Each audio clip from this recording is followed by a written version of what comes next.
And what happens is that you spend years getting your PhD in finance, and you learn theories with a lot of mathematics in them that the average layman can't do, and you become sort of a high priest, and you get an enormous amount of yourself and ego and even professional security invested in those ideas, and it gets very hard to back off after a given point. And I think that to some extent has contaminated the teaching of investing in the universities. Charlie? Well, I would argue that the contamination was massive. I think when you find information that contradicts previously cherished beliefs, that you've got a special obligation to look at it and look at it quickly. Which I think Charlie told me that one of the things Darwin did was that whenever he found anything that contradicted some previous belief, he knew that he had to write it down almost immediately, because he felt that the human mind was so conditioned to reject contradictory evidence, that unless he got it down in black and white very quickly, his mind would simply push it out of existence. Charlie knows more about Darwin than I do. Maybe you can explain that. Well, I don't know about Darwin, but I did find it amusing. One of these extreme efficient market theorists explained Warren for many, many years as an anomaly of luck. And he got to 6 sigmas, 6 standard deviations of luck. And then people started laughing at him, because six sigmas of luck is a lot. So he changed his theory. Around here, I would say that if our predictions have been a little better than other people's, it's because we tried to make fewer of them.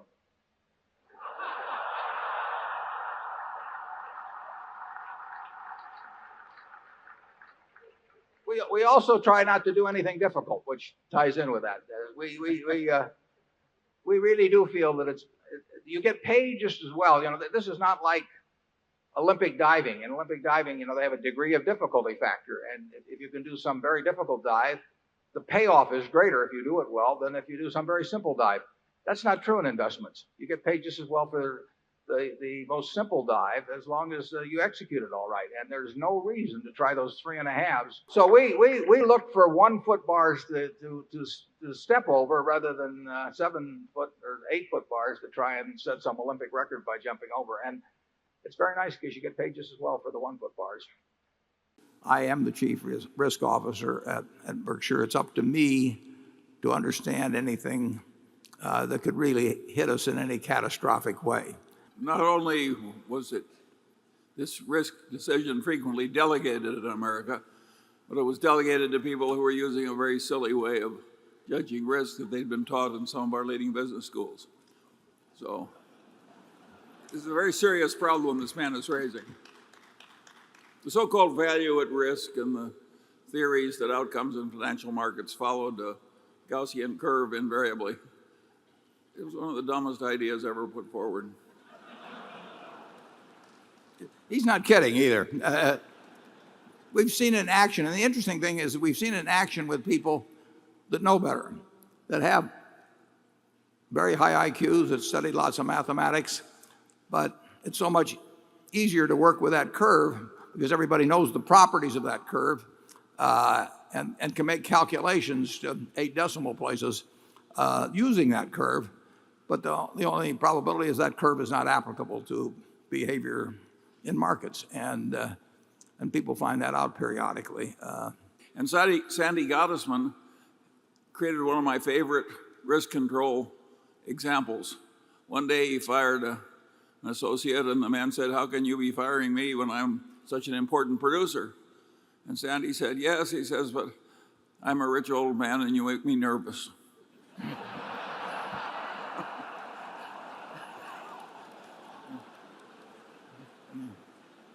Yeah, we do not have anybody around Berkshire makes us nervous.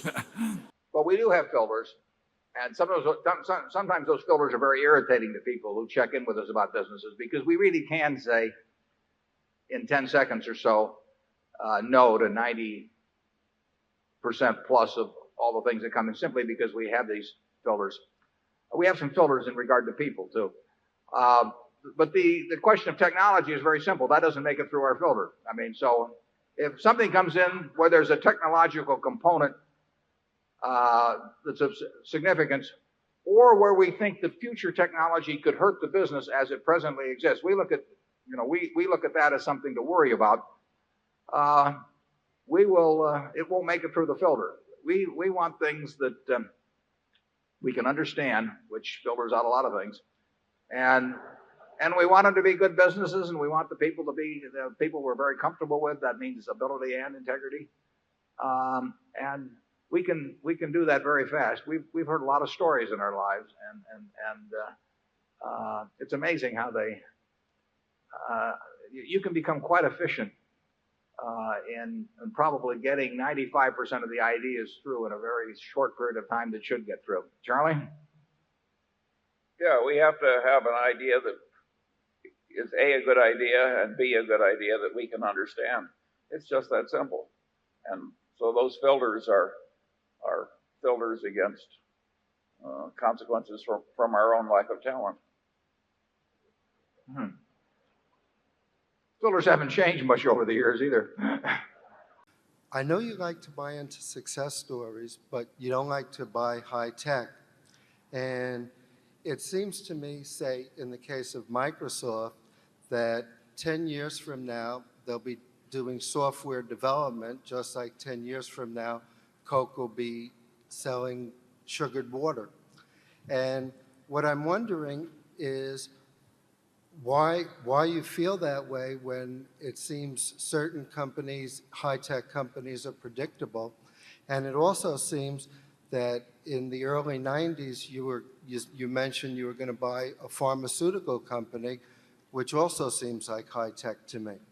So that's my question. Yeah, well, I think we said that with the pharmaceutical companies, we wouldn't have known how to pick out which one. We would have thought the industry as a group would do well.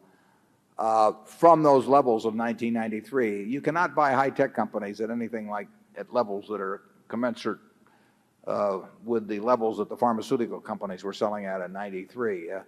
I would, and getting to the first part of your question, I think it's much easier to predict the relative strength that Coke will enjoy in the soft drink world than the amount of strength that Microsoft will possess in the software world. That's not to knock Microsoft at all. If I had to bet on anybody, I'd certainly bet on Microsoft, bet heavily if I had to bet, but I don't have to bet. And I don't see that world as clearly as I see the soft drink world. Now, somebody that has a lot of familiarity with software may very well see it that way, and they're entitled to, if it's true they have superior knowledge and they act on it, they're entitled to make money from that superior knowledge. There's nothing wrong with that. I know I don't have that kind of knowledge, and I simply think, and I do think that if you have a general knowledge of business over decades, that you would regard the industry they're in as less predictable than the soft drink industry. Now, it may also be that even though it's less predictable, that there's a whole lot more money to be made, so that if you're right, that the payoff is much larger. But we are perfectly willing to trade away a big payoff for a certain payoff, and that's the way we're put together. It does not knock the ability of other people to make those decisions.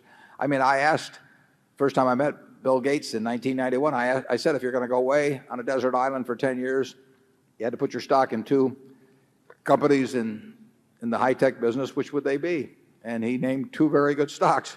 And if I'd bought both of them, we'd have made a lot more money than we made even buying Coca-Cola. But he also would have said at the same time that if he went away, he'd rather buy Coca-Cola, because he would have felt sure about that happening. It's, different people understand different businesses, and the important thing is to know which ones you do understand and when you're operating within what I call your circle of competence. And the software business is not within my circle of competence, and I don't think it's within Charlie's. Charlie? Well, I certainly agree with that. I think there are interesting questions, too, about how far the whole field can go. Take jet airplane travel below the speed of sound. It's been pretty static in terms of the technology for a long, long time. The big Boeing airliner is much the same as it was 20 or 30 years ago. And I think a lot of these businesses are quite dependent on the technology continuing to gallop and do more and more for people. Take pharmaceuticals. If it never invented any more pharmaceuticals, it would be a terrible business. And I don't know what happens once you get unlimited bandwidth into the house and way more options. And beyond a certain point, it strikes me that there might be a surfeit of anybody's interest in the field. I don't know where that point is, whether it's 20 years out or 30 years out, but it would affect me a little. The dilly bar is more certain Yeah. to be here in 10 years than any software application that we know. But that's maybe because we understand dilly bars and not software. In the whole United States, which is by far the most prosperous country in the world, the whole United States, there are probably around 400 companies, 400 total companies that are earning $200 million a year after tax.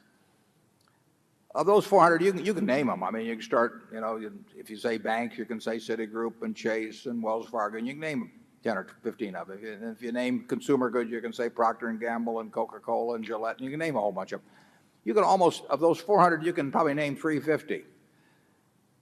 If 5 years from now, instead of 400 being on that list, there'll probably be 450 on the list, maybe 475. A lot of those will be companies that are earning between $150 and $200 million now. So there'll probably be 20, some number like 20 that call it come from nowhere. Now, if you look at the number of companies that are selling today at a price which implies 200 million or more of earnings right today, you will find dozens and dozens in the high-tech arena. And a very large percentage of those companies are not going to fulfill people's expectations. I can't tell you which ones. Biotech was all the rage some years back. How many of those companies are making a couple $100 million a year? It just doesn't happen. It's not that easy to make lots of money in a business in a capitalistic society. There are people that are looking at what you're doing every day and trying to figure out a way to do it better and to underprice you or bring out a better product or whatever it may be. And a few companies make it. But here in the United States, after all of these decades and decades and decades of wonderful economic development, we've got about 400 companies that have hit the level that would be required of a company that would have a market cap of $3 billion. And some companies are getting $3 billion of market cap the day they come out virtually. So you want to think about the math of all this.